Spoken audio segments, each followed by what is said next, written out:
Değerli basketbol severler, değerli Bandırmalılar.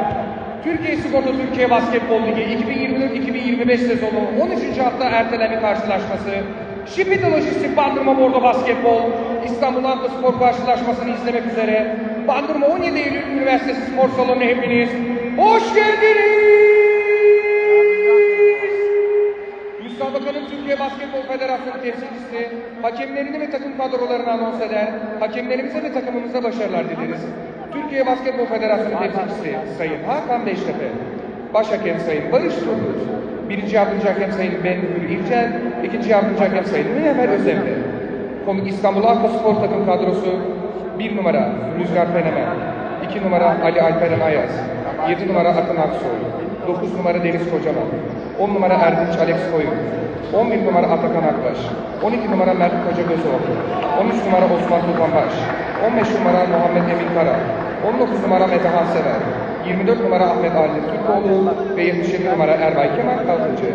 Baş antrenör Sayın Murat Mert. Ve şimdi hazır mıyız?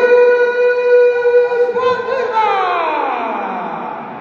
Tüm taraftarlarımızdan alkışları duyabilir miyiz? Alkışlarınızla karşınızda Şipiti Lojistik Bandırma Bordo Basketbol.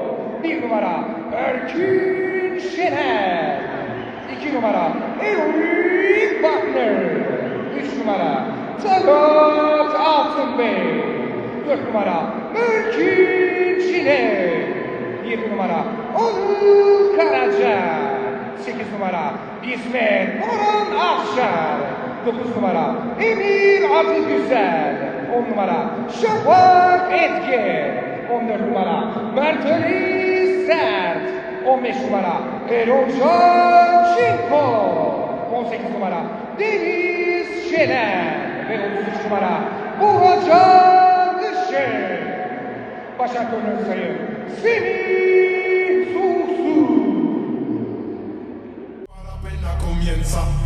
C'est comme si, c'est comme ça, ma chérie, la la la la la.